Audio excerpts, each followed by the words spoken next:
Buenas tardes, estimado docente. Mi nombre es Claudia Yanino Choripuglia. En esta ocasión vamos a hablar sobre el tema investigación médico-legal de trastornos sexuales. Vamos a analizar el siguiente caso en el cual el día 20 de enero del 2020 se reportó desaparición de una joven de 14 años llamada Mónica. Testigos refieren haberla visto por última vez la noche del 19 de enero en las afueras de una discoteca de la localidad.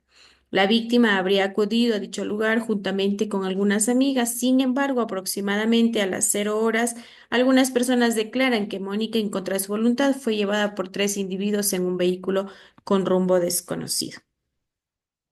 Hemos realizado un análisis del caso, en el cual este caso se abordan elementos claves relacionados con el derecho penal, la psicología forense y la responsabilidad penal. El delito cometido, estaríamos hablando de una violación con muerte. Según el artículo 171 del Código Orgánico Integral Penal, la violación con muerte es un delito grave. En este caso, los sospechosos son procesados por este delito, ya que la víctima fue primero agredida sexualmente y luego estrangulada. La imputabilidad de trastorno mental, el caso presenta una complicación en la evaluación de la responsabilidad penal de uno de los procesados, quien padece un trastorno de sexualidad, específicamente sadismo. Según Santillán Montenegro y Santa Cruz 2020, el trastorno mental puede incidir en la responsabilidad penal de una persona, pero no automáticamente exime a un individuo de responsabilidad.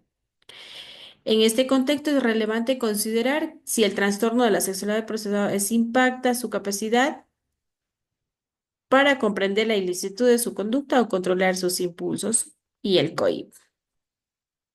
Establece que las personas que padecen de trastornos mentales graves pueden ser considerables inimputables, y lo que significa que no serían responsables penalmente de sus actos si se prueba que debido a su trastorno no pueden entender la naturaleza de sus acciones o no podían evitar realizarlas. Sin embargo, la inimputabilidad no se aplica de manera absoluta. En algunos casos, como el sadismo, el trastorno puede no justificar completamente la conducta, dado que el sujeto puede comprender la gravedad de sus actos, aunque no pueda controlar completamente sus impulsos. Además, si el trastorno no es considerado suficientemente grave, puede no ser suficiente para eximir la responsabilidad penal. También se lee en una evaluación psiquiátrica y su implicación en el proceso penal.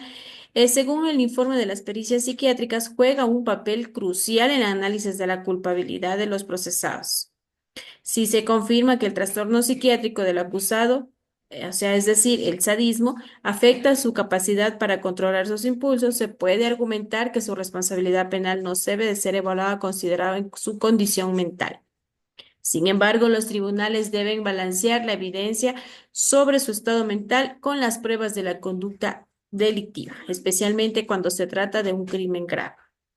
Posibles medidas alternativas a la pena. Si uno de los procesados se encuentra inimputable por su trastorno mental, el COIP establece medidas alternativas a la prisión, como el internamiento en un establecimiento de salud mental. Sin embargo, la decisión final dependerá de los tribunales, quien evaluará el impacto del trastorno del comportamiento del acusado y si éste presenta una amenaza para la sociedad. Impacto en la víctima y la sociedad.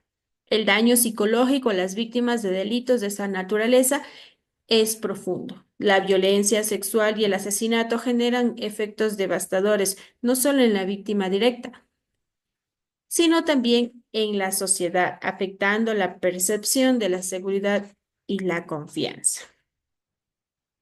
Algunos puntos claves para la investigación médico-legal de trastornos sexuales tenemos el caso, trastorno de sexualidad, evaluación psiquiátrica, imputabilidad, posibles consecuencias y conclusiones. En este caso, resalta la importancia de evaluar tanto el delito como el trastorno mental de los acusados de manera cuidadosa.